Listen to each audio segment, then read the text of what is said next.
Star heroine Samantha సంచలన post పెట్టారు. సింధు జలాలను పాకిస్తాన్ కు వెళ్లకుండా భారత ప్రభుత్వం నిలిపివేసిన సమయంలోని సమంత షేర్ చేసిన ఓ పోస్ట్ సోషల్ మీడియాలో వైరల్ గా మారింది. ప్రస్తుతం ఇండియా పాకిస్తాన్ల మధ్య ఉద్రిక్తత పరిస్థితులు నెలకొన్న విషయం తెలిసిందే. కాశ్మీర్ లోని పహల్గామ్ లో ఉగ్రవాదుల దాడి ఘటనలో 27 మంది అమాయక పర్యాటకుల రక్తం నేలపై చిందింది. ప్రకృతి ఒడిలో సేద తీరాలని వచ్చిన 28 మంది ఊహించని రీతిలో మృత్యు ఒడికి చేరారు. వారి ఆనందపు కేరింతలు కాస్త ఆర్తనాదాలుగా మారి ఆ లోయంతా విషాద ఛాయలు అలుముకున్నాయి. ఈ దుర్ఘటన కేవలం ఒక ప్రాంతాన్ని మాత్రమే కాదు, యావత్ దేశాన్ని దిగ్భ్రాంతికి గురి చేసింది. అందమైన లోయ రక్తంతో తడిచి ముద్దవటం, శాంతిని కోరుకున్న వారి ప్రాణాలు ఉగ్రవాదుల చేతుల్లో అంతమవ్వటం అందరినీ కలిచివేసిన విషయం. ఈ దాడిపై మోదీ ప్రభుత్వం ఘాటుగా రియాక్ట్ అయింది.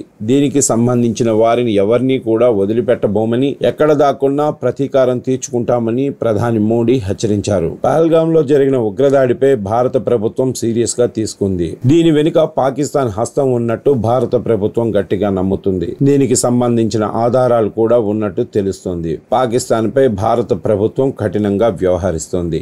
దేశంలో ఉన్న పాకిస్తాన్ పౌరులను స్వదేశానికి వెళ్లిపోవాలని ఆదేశాలు జారీ చేసింది. అదే సమయంలో సింధు నదిలో ఇచ్చే వాటాలను సైతం నిలిపేస్తున్నట్లు భారత ప్రభుత్వం ప్రకటించింది. అయితే ఇటువంటి సమయంలోనే సమంత షేర్ చేసిన ఒక పోస్టు ఆసక్తికరంగా మారింది. ఆ పోస్ట్ లో సముద్రాలు నీళ్లు తాగలేవు, చెట్లు తమ పండించిన పండ్లు తినలేవు, సూర్యుడు తన కాంతిని చూడలేడు, పువ్వులు తమ పరిమళాన్ని ఆస్వాదించలేవు. ప్రకృతి కోసం జీవించండి, మనమందరం కూడా ఒకరినొకరు సాయం చేసుకోవడానికి భూమి మీద పుట్టాము. నీ కోసం జీవిస్తే ఆనందంగా ఉంటావు, అందరి కోసం జీవిస్తే ఇంకా ఆనందంగా ఉంటావు అని అర్థం వచ్చేలాగా సమంత పోస్ట్ చేసింది. పైగా ఈ కొటేషన్ పోప్ ఫ్రాన్సిస్ చెప్పినట్టుగా సమంత తన పోస్ట్ లో తెలిపింది. భారత్ సింధు జలాలను పాకిస్తాన్ కు వెళ్లకుండా నిలుపుదల చేసిన సమయంలోనే సమంత ఈ పోస్ట్ చేయటం సంచలనంగా మారింది. సమంత షేర్ చేసిన ఈ పోస్ట్ పై నెటిజన్లు ఆగ్రహం వ్యక్తం చేస్తున్నారు. సమంత